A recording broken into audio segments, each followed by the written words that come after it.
Welcome students. നമ്മൾ companies act തന്നെയാണ് തുടരണേ. Okay, companies ആക്ടിനകത്ത് ഈ വീഡിയോയിൽ നമ്മൾ ഡിസ്കസ് ചെയ്യാൻ പോകുന്ന ടോപ്പിക് എന്ന് പറയുന്നത് പ്രൈവറ്റ് പ്ലേസ്മെൻ്റ് ആണ്. കുറച്ച് കാര്യങ്ങളേ ഉള്ളൂ.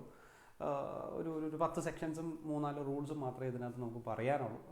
ആദ്യമേ അതെന്താണെന്ന് പറഞ്ഞുതരാം. നിങ്ങൾ ആലോചിച്ച് ഒരു പബ്ലിക് കമ്പനി ആണെങ്കിൽ അതിൻ്റെ ഷെയർസിൻ്റെ ഇഷ്യൂ ചെയ്യുന്നതിൻ്റെ ഫോർമാറ്റ് എന്തായിരിക്കും അല്ലേ? എന്താണ്? അതായത് അതിനെക്കുറിച്ചുള്ള പ്രോസ്പെക്ടസ് ഇറങ്ങുന്നു, എന്നിട്ട് പ്രൊമോട്ടേഴ്സിനെ ചെന്ന് കാണുന്നു, അല്ലെങ്കിൽ ഫസ്റ്റ് പ്രൊമോട്ടേഴ്സിനെ കണ്ടതിന് ശേഷം പ്രോസ്പെക്ടസ് പബ്ലിക്കിലോട്ട് ഇറക്കുന്നു. അതിനാണ് നമ്മൾ പബ്ലിക് ഇഷ്യൂ എന്ന് പറയുന്നത്. ദാറ്റ് മീൻസ് പബ്ലിക് എന്ന് പറയുന്ന വലിയൊരു സ്പേസിലോട്ട് നമ്മുടെ കമ്പനിയുടെ പ്രോസ്പെക്ടസും ബാക്കിയുള്ള കാര്യങ്ങൾ പ്രൊമോട്ടേഴ്സിൻ്റെ സഹായത്തോടു കൂടി പബ്ലിക്കിലോട്ട് ഇറക്കുന്നു.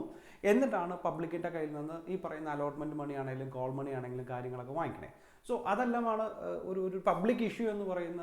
അതൊരു ചെറിയൊരു സിംഗിൾ പ്രോസസ്സ് അല്ല, അതുമായിട്ട് ബന്ധപ്പെടുത്തി വരുന്ന കുറേ കാര്യങ്ങൾ വരും. പക്ഷേ ഇവിടെ അതിന് ഓപ്പോസിറ്റ് ആയിട്ടുള്ള ഒരു കാര്യമാണ് പറയണേ. കമ്പനിക്ക് വേണമെങ്കിൽ ഇതേപോലെ ഒരു എന്താ പറയുക, ഒരു ഷെയർസിൻ്റെ ഇഷ്യൂവിന് വേണ്ടിയിട്ട് ആ ലാർജ് പബ്ലിക്കിൻ്റെ അടുത്തേക്ക് പോകേണ്ട കാര്യമില്ല. കമ്പനിക്ക് വേണമെങ്കിൽ ചില സാഹചര്യങ്ങളിൽ പ്രൈവറ്റ് പ്ലേസ്മെൻറ്റ് എന്ന് പറയുന്ന സാധനം നടത്താം. ദാറ്റ് മീൻസ് ഈ ഷെയർസ് ഇഷ്യൂ ചെയ്യുന്നത് ഒരു ലിമിറ്റഡ് നമ്പർ ഓഫ് പേഴ്സൺസിലോട്ട് മാത്രം, ഐഡൻറ്റിഫൈഡ് പേഴ്സൺസ് എന്നൊക്കെ പറയും. ഓക്കെ, അവരിലോട്ട് മാത്രമായിട്ട് കമ്പനിക്ക് വേണമെങ്കിൽ എന്തെത്തിക്കാം, ഈ പറയുന്ന ഷെയർസ് എത്തിക്കാം. അതിനെയാണ് നമ്മൾ പ്രൈവറ്റ് പ്ലേസ്മെൻറ്റ് എന്ന് പറയുന്നത്. Okay, that means company shares issue ചെയ്യുന്നത് ഈ പറയുന്നത് പോലെ നമുക്ക് ഷെയർസ് കൂട്ടാൻ വേണ്ടിയിട്ടാണ്, അല്ലെങ്കിൽ ഈ പറയുന്ന പോലെ പൈസ സ്വരൂപിക്കാൻ വേണ്ടിയിട്ടാണ്. പക്ഷേ കമ്പനി ഷെയർസ് ഇഷ്യൂ ചെയ്യുന്നത് ഒരു പബ്ലിക് ഇഷ്യൂ അല്ല. മനസ്സിലായോ? ഒരു പ്രൈവറ്റ് മീൻസ് ഒരു സെപ്പറേറ്റ് ഐഡൻറ്റിഫൈഡ് പേഴ്സൺസിന് മാത്രമായിട്ടാണ് കമ്പനി ഷെയർസ് ഇഷ്യൂ ചെയ്യുന്നത്. സോ അതിൻ്റെ കണ്ടീഷൻസും ബാക്കിയുള്ള കാര്യങ്ങളും എന്തൊക്കെയാണെന്നാണ് നമുക്ക് ഏതിനകത്ത് പറയാനുള്ളത്, ഈ പറയുന്ന പ്രൈവറ്റ് പ്ലേസ്മെൻറ്റ് എന്ന് പറയുന്നതിനകത്തുള്ള അല്ലെങ്കിൽ ഈ വീഡിയോക്കകത്ത് നമുക്ക് ഡിസ്കസ് ചെയ്യാൻ. നമുക്ക് ഓരോന്നായിട്ട് നോക്കാം. The first one, okay, the private placement means any offer or invitation to subscribe or issue of securities to a selected group of persons. Okay, അതായത് പബ്ലിക്കിനല്ല ഇഷ്യൂ ചെയ്യുന്നത്, ഒരു സെലക്ടഡ് ഗ്രൂപ്പ് ഓഫ് പേഴ്സൺസിനാണ് ഇഷ്യൂ ചെയ്യണേ by a company other than by way of public offer അല്ല, ഒരു selected പേഴ്സൺസിന് മാത്രമായിട്ട് കൊടുക്കണേ. Okay, which satisfy the conditions specified in section 42. So private placement ആകുമ്പോൾ ഓർത്തിരിക്കേണ്ട സെക്ഷൻസ് ആണ് section number 42. That means section number 42-നകത്താണ് ഈ പറയുന്ന പ്രൈവറ്റ് പ്ലേസ്മെന്റിനെ കുറിച്ച് പറയുന്നത്. മനസ്സിലായി? അതായത് പബ്ലിക് എന്ന് പറയുന്ന ആ ലാർജിലോട്ട് കൊടുക്കാതെ ഒരു സെപ്പറേറ്റ് പേഴ്സൺസിനകത്ത് മാത്രം കൊടുക്കുന്നതിനാണ് നമ്മൾ പ്രൈവറ്റ് പ്ലേസ്മെന്റ് എന്ന് പറയുന്നത്. അങ്ങനെ ഒരു പ്രൈവറ്റ് പ്ലേസ്മെന്റ് ഒരു കമ്പനി നടത്തണമെങ്കിൽ ആസ് പെർ സെക്ഷൻ 42 പ്രകാരമുള്ള കണ്ടീഷൻസ് സാറ്റിസ്ഫൈ ചെയ്തിരിക്കണം. ഇനി അത് എന്തൊക്കെയാണെന്ന് നോക്കാം. Okay, as per section 42 subsection 1 provides that a company may subject to the provision of the sections make private placement of securities. അതായത് സെക്ഷൻ 42 സബ്സെക്ഷൻ 1 പറയുന്നത് ഇനി പറയാൻ പോകുന്ന റൂൾസ് എല്ലാം സാറ്റിസ്ഫൈ ചെയ്യുകയാണെങ്കിൽ, കണ്ടീഷൻസ് എല്ലാം ഓക്കെ ആവുകയാണെങ്കിൽ കമ്പനിക്ക് എന്ത് നടത്താം? പ്രൈവറ്റ് പ്ലേസ്മെന്റ് നടത്താം. Number 1. Number 2, subsection 2 provides that a private placement shall be made only to a selected group of persons. ഒരു selected group of personsന് മാത്രമേ ഈ പറയുന്ന പ്രൈവറ്റ് പ്ലേസ്മെന്റ് നടത്താവൂ. Who have been identified by the board. അതായത് board identify ചെയ്യുന്ന, മനസ്സിലായോ? അല്ലാതെ നമുക്ക് പരിചയമുള്ള അല്ലെങ്കിൽ അങ്ങനെയുള്ള ഒരു രീതിയിലല്ല പറയണേ, അല്ലെങ്കിൽ ഇത്ര സ്ഥലത്തുള്ള ഇന്ന ഒരു ഏരിയക്കകത്തുള്ള മാത്രം അങ്ങനെയല്ല പറയണേ. ബോർഡ് ഐഡന്റിഫൈ ചെയ്യുന്ന ഒരു സെപ്പറേറ്റ് പേഴ്സൺസ് അല്ലെങ്കിൽ സെപ്പറേറ്റ് നമ്പർ ഓഫ് പേഴ്സൺസിന് മാത്രമേ ഈ പറയുന്ന എന്ത് ചെയ്യാൻ പറ്റുള്ളൂ, പ്രൈവറ്റ് പ്ലേസ്മെന്റ് മുഖേന നമുക്ക് ഷെയർസ് ഇഷ്യൂ ചെയ്യാൻ പാടുള്ളൂ. Okay, hearing refer to identified persons. ആ സെപ്പറേറ്റ് പേഴ്സൺസിനെയാണ് നമ്മൾ ഐഡന്റിഫൈഡ് പേഴ്സൺസ് എന്ന് പറയുന്നത്. Whose number shall not exceed 50 or such higher number as may be prescribe. ഓർത്തിരിക്കണം, ഇതിന് എഗെയിൻസ്റ്റ് ആയിട്ട് ഒരു റൂളും കൂടെ പറയുന്നുണ്ട്. അതായത് പ്രൈവറ്റ് പ്ലേസ്മെന്റ് പ്രകാരം ആ ബോർഡ് സെപ്പറേറ്റ് ആയിട്ട് ഐഡന്റിഫൈ ചെയ്യുന്ന ആ ഒരു സെപ്പറേറ്റ് ഗ്രൂപ്പ് ഓഫ് പേഴ്സൺസ്, അവർക്കാണ് നമ്മൾ എന്ത് ഇഷ്യൂ ചെയ്യണേ, പ്രൈവറ്റ് പ്ലേസ്മെന്റ് മുഖേന നമ്മൾ ഷെയർസ് ഇഷ്യൂ ചെയ്യുന്നത്. അവിടെ പറയുന്നത് അവിടെ ആ സെപ്പറേറ്റ് പേഴ്സൺസിന്റെ ഗ്രൂപ്പ് അല്ലെങ്കിൽ ആ നമ്പർ ഓഫ് പേഴ്സൺസ് എന്ന് പറയുന്നത് എത്രയായിരിക്കണം? 50 ആയിരിക്കണം. ഓക്കെ, ഒരു കാര്യം കൂടെ പറഞ്ഞിട്ടുണ്ട്. Okay, 50 or such higher number as may be prescribed. അതായത് നോർമൽ കേസിനകത്ത് 50 ആണ്, അതിൽ കൂടുതൽ ഒരു എന്താ പറയുക, വേറെ ഏതെങ്കിലും ഒരു ലിമിറ്റ് പറയുകയാണെങ്കിൽ അതിൽ കൂടുതൽ വരാം. ഓക്കെ, അതിൻ്റെ ഒരു ക്ലാരിറ്റി നമുക്ക് ഇതുമായിട്ട് ബന്ധപ്പെടുത്തി ഒരു റൂളും കൂടെ പഠിക്കാനുണ്ട്. സോ നിങ്ങൾ ഇതൊന്ന് ഓർത്തിരുന്നാൽ മതി. നോർമൽ കേസിനകത്ത് 50 പേരാണ്, പക്ഷേ ഈ പറയുന്ന കണ്ടീഷൻസ് സാറ്റിസ്ഫൈ ചെയ്യുകയാണെങ്കിൽ അല്ലെങ്കിൽ വേറെ ഏതെങ്കിലും രീതിക്കകത്ത് ഈ പറയുന്ന ലോയ്ക്കകത്ത് തന്നെ വ്യത്യാസം വരികയാണെങ്കിൽ ആ ഹയർ നമ്പർ എത്രയാണോ അതും കൂടെ നോക്കാം. ഓക്കെ, സോ പബ്ലിക് ഇഷ്യൂ അല്ല, പ്രൈവറ്റ് പ്ലേസ്മെന്റ് ആണ്. ബോർഡ് ഐഡന്റിഫൈ ചെയ്യുന്ന ഒരു സെപ്പറേറ്റ് ഐഡന്റിഫൈഡ് പേഴ്സൺസിന് ഈ പറയുന്ന പോലെ കമ്പനി അവരുടെ ഷെയർസ് സെയിൽ ചെയ്യുന്നതിനെയാണ് നമ്മൾ എന്തെന്ന് പറയണേ, അല്ലെങ്കിൽ ഷെയർ ട്രാൻസ്ഫർ ചെയ്യുന്നതിനാണ് നമ്മൾ എന്തെന്ന് പറയുന്നത്, പ്രൈവറ്റ് പ്ലേസ്മെന്റ് എന്ന് പറയുന്നത്. നോർമലി ആ ഗ്രൂപ്പ് ഓഫ് ഐഡന്റിഫൈഡ് പേഴ്സൺസ് എന്ന് പറയുന്നത് 50 പേരിൽ കൂടരുത്. ഓക്കെ, അതല്ലെങ്കിൽ ഈ പറയുന്ന പോലെ ലോ സാറ്റിസ്ഫൈ ചെയ്യുന്ന വേറൊരു ഹയർ നമ്പർ. അടുത്തത് Okay, section 42 subsection 3 provides that the company making private placement shall issue private placement offer and application in such a form and manner as may be prescribed to identify person whose names and address are recorded by the company in such manner as may be prescribed. അതായത് ആരൊക്കെയാണോ ഈ identified persons അല്ലെങ്കിൽ ആർക്കൊക്കെയാണോ നമ്മൾ shares കൊടുക്കുന്നത്, private placement മുഖേന shares കൊടുക്കുന്നത്, അവരെയാണ് നമ്മൾ identified persons എന്ന് പറയുന്നത്. അവരുടെ പേരും അഡ്രസ്സും ബാക്കിയുള്ള കാര്യങ്ങളെല്ലാം റെക്കോർഡ് ചെയ്തിരിക്കണം as per subsection 3.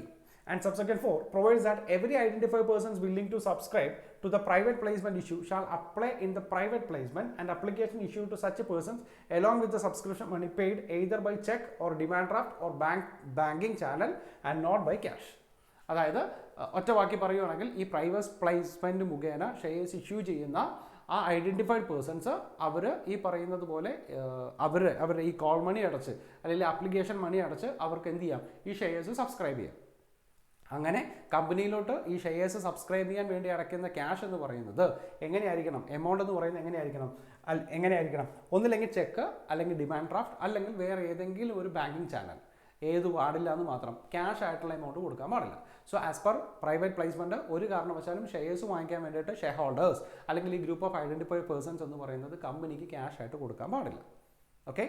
And subsection 5 provides that no fresh offer or invitation under this section shall be made unless the allotments with respect to any offer or invitation made earlier have been completed or that offer or invitation have been withdrawn or abandoned by the company. That means already നിങ്ങൾ ഒരു private പ്ലേസ്മെൻറ്റിന് കൊടുത്തിട്ടുണ്ടെന്ന് വിചാരിക്കുക. Okay, അതിപ്പോൾ നടന്നുകൊണ്ടിരിക്കുകയാണെങ്കിൽ അതിനിടയിൽ വീണ്ടും ഒരു private പ്ലേസ്മെൻറ്റിൻ്റെ application നമുക്ക് ചെയ്യാൻ പാടില്ല. അതല്ലെങ്കിൽ ഓൾറെഡി കൊടുത്തിരിക്കുന്ന പ്രൈവറ്റ് പ്ലേസ്മെൻറ്റ് എന്ന് പറയുന്നത് വിഡ്രോ ചെയ്തിട്ടുണ്ടെന്ന് വിചാരിക്കുക, അല്ലെങ്കിൽ കമ്പനി തന്നെ അത് വേണ്ടാന്ന് വെച്ചിട്ടുണ്ടെന്ന് വിചാരിക്കുക. അങ്ങനെ വേണ്ടുന്നൊരു സാഹചര്യത്തിലും അടുത്ത എന്ത് ചെയ്യാൻ പാടില്ല, ഒരു പ്രൈവറ്റ് പ്ലേസ്മെൻറ്റ് എന്ന് പറയുന്ന സാധനം ചെയ്യാനും പാടില്ല. Okay. And the next one,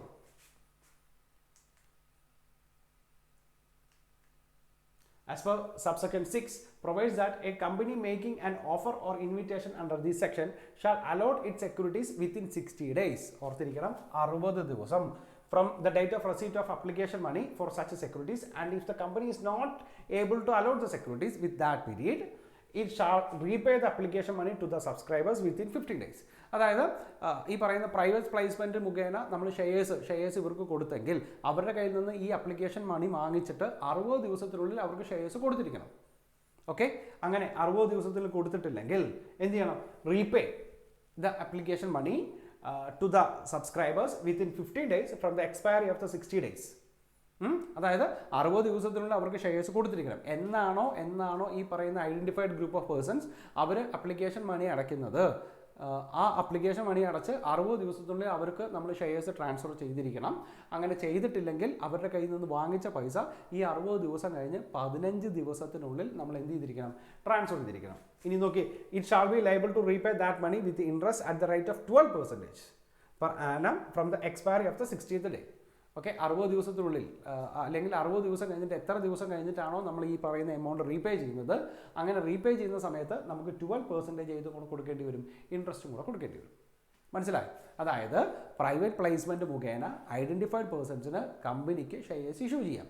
അങ്ങനെ ഇഷ്യൂ ചെയ്യുന്ന സാഹചര്യത്തിൽ കമ്പനിക്ക് ഇവർ എന്നാണോ അപ്ലിക്കേഷൻ മണി തരുന്നത് അതിന് അല്ലെങ്കിൽ ആ ദിവസത്തിന് ശേഷം 60 ദിവസത്തിനുള്ളിൽ കമ്പനി ഇവർക്ക് ഷെയർസ് ട്രാൻസ്ഫർ ചെയ്യണം. അങ്ങനെ ട്രാൻസ്ഫർ ചെയ്തില്ലെങ്കിൽ 60 ദിവസം കഴിഞ്ഞ് അടുത്ത 15 ദിവസത്തിനുള്ളിൽ ഈ പറയുന്ന കമ്പനി അവരുടെ കയ്യിൽ നിന്ന് വാങ്ങിച്ചിരിക്കുന്ന എമൗണ്ട് റീപേ ചെയ്യണം. അങ്ങനെ റീപേ ചെയ്യുമ്പോൾ, അതായത് ആ ആപ്ലിക്കേഷൻ മണി റീപേ ചെയ്യണം. ആ റീപേ ചെയ്യുന്ന സമയത്ത് 12% ഏതും കൂടെ ഇൻട്രസ്റ്റും കൂടെ ചേർത്തിട്ട്, ദാറ്റ് മീൻസ് അവരുടെ കയ്യിൽ നിന്ന് വാങ്ങിച്ചിരിക്കുന്നതിന് 12% ഇൻട്രസ്റ്റും കൂടെ 12% പെർ ആനം എന്നാണ് പറഞ്ഞിരിക്കുന്നത്. ഓക്കെ. So 12% per annum. മനസ്സിലായോ? അത് അപ്പോൾ ഡിവൈഡ് ബൈ ഇപ്പോൾ ഒരു 10 ദിവസമാണ് വൈകിയെങ്കിൽ ഡിവൈഡ് ബൈ 365 × 10. ആ 10 ദിവസത്തെ എന്ത് ചെയ്യാം, ഇൻട്രസ്റ്റ് കൊടുക്കാം. ഏത് റേറ്റിനകത്ത്, 12% ആണെന്ന് മാത്രം. സിറ്റുവേഷൻ മനസ്സിലായോ?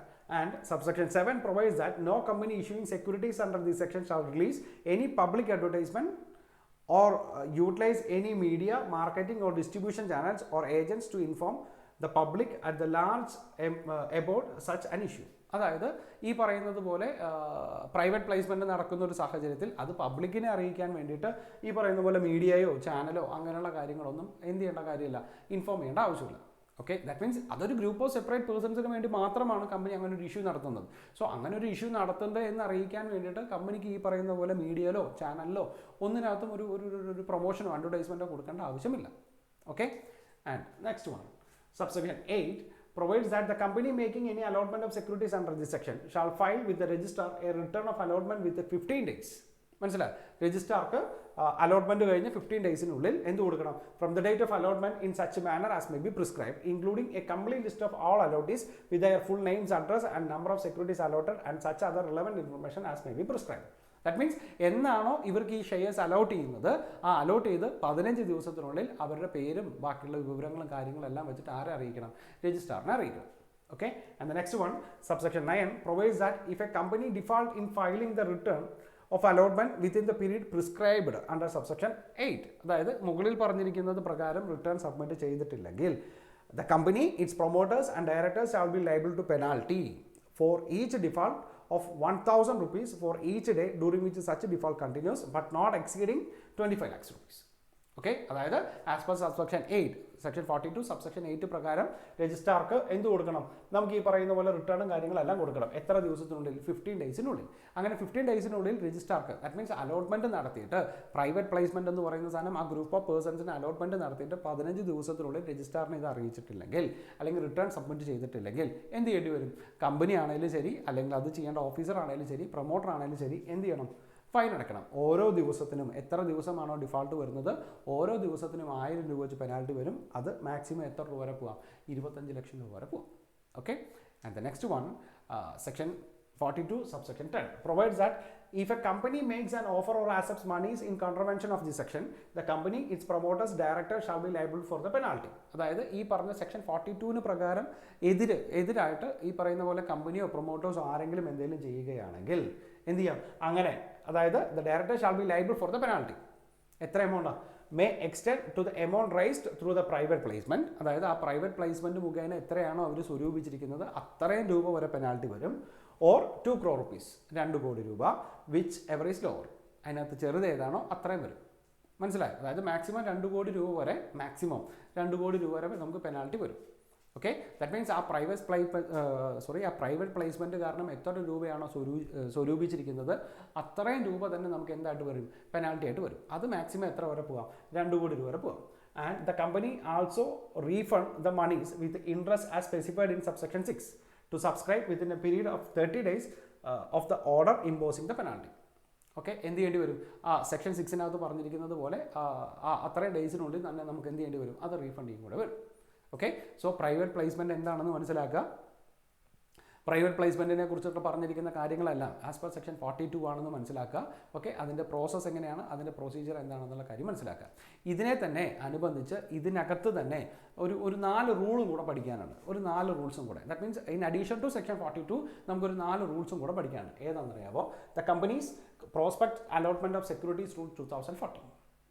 ഓക്കെ, ദാറ്റ് മീൻസ് ഇനി പറയാൻ പോകുന്ന റൂളെല്ലാം ഏത് റൂളുമായിട്ട് ബേസ് ചെയ്യുന്നുണ്ടോ? Companies prospectus allotments of securities rule 2014. Okay, 4 റൂളേ ഉള്ളൂ. നമുക്ക് ഏതൊക്കെയാണെന്ന് നോക്കാം. First one, okay, as per rule 14 sub rule 1 provides that a company shall not make an offer or invitation to subscribe the securities through private placement unless the proposal has been previously approved by the shareholders of the company by the special resolution. അതായത് private പ്ലേസ്മെന്റിന് ഇറങ്ങുന്നതിന് മുമ്പ് company ഈ പറയുന്നത് പോലെ share ഹോൾഡേഴ്സിന്റെ meeting വിളിച്ചു കൂട്ടിയിട്ട് previously approved by the shareholders of the company എങ്ങനെയാണ് ഒരു സ്പെഷ്യൽ റെസൊല്യൂഷൻ പാസ്സാക്കിയിരിക്കണം. എടുത്ത് ചാടി തോന്നിയ പോലെ ഒന്നും പ്രൈവറ്റ് പ്ലേസ്മെന്റ് ചെയ്യാനൊന്നും പറ്റില്ല. സോ കമ്പനി അല്ലെങ്കിൽ ആ ബോർഡ് ഓഫ് ഡയറക്ടേഴ്സ് ഷെയർ ഹോൾഡേഴ്സിനെ വിളിച്ചു കൂട്ടി അവിടെ ഒരു സ്പെഷ്യൽ റെസൊല്യൂഷൻ പാസ്സാക്കി ആ സ്പെഷ്യൽ റെസൊല്യൂഷൻ പാസ്സാവുകയാണെങ്കിൽ മാത്രമേ കമ്പനിക്ക് എന്ത് ചെയ്യാൻ പാടുള്ളൂ? ഈ പറയുന്ന പോലെ പ്രൈവറ്റ് പ്ലേസ്മെന്റുമായിട്ട് മുന്നോട്ട് പോകാൻ പാടുള്ളൂ. Number 1. Number 2, 14 number 2 provides that for the purpose of subsection 2 of section 42 an offer or invitation to subscribe the securities under private placement shall not made to person more than 200 in aggregate in a financial year. അതായത് നമ്മൾ അവിടെ section 42 നമ്മളൊരു 50 പേരുടെ പേര് പറഞ്ഞായിരുന്നു അല്ലേ? ഒരു group of persons 50 പേരാണ്. വേണമെങ്കിൽ അത് എന്ത് ചെയ്യാം? റൂൾ ഓക്കെ പറയുകയാണെങ്കിൽ നമുക്കത് ഇൻക്രീസ് ചെയ്യാമെന്നാണ് പറഞ്ഞിരിക്കുന്നത്. സോ ഇവിടെ സബ് റൂൾ 2 പറഞ്ഞിരിക്കുന്നത് വേണമെങ്കിൽ അത് 200 പേര് വരെ ആവാം. Okay, so നോക്കി made to person more than 200 shall not made more than 200, 200 മുകളിൽ പോകാൻ പാടില്ല in aggregate of financial year. That means ഒരു ഫിനാൻഷ്യൽ ഇയറിനകത്ത് ആസ് പെർ സെക്ഷൻ 42 നമ്മളോട് പറഞ്ഞിരിക്കുന്നത് 50 പേരെയാണ് ഐഡന്റിഫൈഡ് പേഴ്സൺസ് എന്ന് പറയണേ. ഇനി ഭാവിയിൽ ഇത് കൂടാനുള്ള റൂൾ വരികയാണെങ്കിൽ കൂട്ടാം, കുഴപ്പമില്ല. പക്ഷേ ഇവിടെ നോക്കി, ഈ റൂൾസ് 2014 ഇറങ്ങിയ റൂൾസിനകത്ത് നമ്മളോട് പറയുന്നത് എന്താ, 50 വേണമെന്നല്ല, 200 വരെ പോവാം. ഒരു ഫിനാൻഷ്യൽ ഇയറിൽ 200 പേർക്ക് വരെ നമുക്ക് എന്ത് ചെയ്യാം, ഈ പറയുന്ന പ്രൈവറ്റ് പ്ലേസ്മെന്റ് എന്ന് പറയുന്ന സാധനം കൊടുക്കാം. Okay, and the next one, sub rule 3 provides that a private placement offer cum application letter shall be made in form application PAS4. PAS4 എന്ന് പറയുന്ന ഫോമിനകത്ത് വേണം അത് ചെയ്യാൻ. Serially numbered and addressed specifically to the person to whom the offer is made and shall be sent to whom either in writing or in electronic mode within 30 days of recording the names of such a person to subsection 3 of section 42. That means അവരുടെ പേര് വിവരങ്ങളൊക്കെ എപ്പോഴാണ് record ചെയ്യുന്നത്, അത് കഴിഞ്ഞ് എത്ര ദിവസത്തിനുള്ളിൽ, 30 ഡേയ്സിനുള്ളിൽ PAS4 എന്ന് പറയുന്ന ഫോമിനകത്ത് അവർക്ക് ഈ പറഞ്ഞതുപോലെ എന്തിൻ്റെ പ്രൈവറ്റ് പ്ലേസ്മെൻറ്റിൻ്റെ ഓഫർ കം അപ്ലിക്കേഷൻ ലെറ്റർ അയച്ചിരിക്കണം. Okay, either in writing or in electronic mode. മനസ്സിലായോ? And the next one, sub rule 4 provides that the company shall maintain a complete record of private placement offers. അതായത് നിർബന്ധമായിട്ടും ബാക്കിയുള്ള രീതിയിലെല്ലാം അല്ലെങ്കിൽ ബാക്കിയുള്ള കേസിനകത്തെല്ലാം ചെയ്യുന്നത് പോലെ private പ്ലേസ്മെൻറ്റിൻ്റെ complete ഡീറ്റെയിൽസും കമ്പനി എടുത്തു വെച്ചിരിക്കണം. And the last one provides that a return of allotment of securities under section 42 shall be filed with the registrar within 15 days of allotment in PAS3 in form PAS3 and with the fee along with the complete list of all allottees. അതായത് okay, provides that return of allotment of securities. അതായത് ഈ allotment നമ്മൾ ഈ private placement മുഖേന ചെയ്തിരിക്കുന്ന സെക്യൂരിറ്റീസിൻ്റെ allotment details എല്ലാം എന്ത് ചെയ്യണം, ഷാൾ ബി ഫൈൽഡ് വിത്ത് രജിസ്ട്രാറിനെ അറിയിക്കണം. എത്ര ദിവസത്തിനുള്ളിൽ, വിത്തിൻ 15 days ഓഫ് അലോട്ട്മെൻറ്റ്. മനസ്സിലായി? എന്നാണോ അവർക്ക് അലോട്ട് ചെയ്തിരിക്കുന്നത്, ആ അലോട്ട്മെൻറ്റ് നടത്തി 15 ദിവസത്തിനുള്ളിൽ ഈ പറയുന്ന ഫോം PAS3 എന്ന് പറയുന്ന ഫോമിനകത്ത് ആ പറഞ്ഞിരിക്കുന്ന മെൻഷൻ ചെയ്തിരിക്കുന്ന ഏതും കൂടെ ഫീസും കൂടെ ചാർജ് ചെയ്തിട്ട് നമ്മൾ സബ്മിറ്റ് ചെയ്യണം. ഓക്കെ, സോ ഇത്രയും കാര്യങ്ങളാണ് നമുക്ക് ഏതിനകത്ത് പറഞ്ഞിരിക്കുന്നത്, നമ്മുടെ പ്രൈവറ്റ് പ്ലേസ്മെൻറ്റ് എന്നുള്ള രീതിക്കകത്ത് പറഞ്ഞിരിക്കുന്നത്. സോ പ്രൈവറ്റ് പ്ലേസ്മെൻറ്റ് എന്താണെന്ന് മനസ്സിലാക്കുക.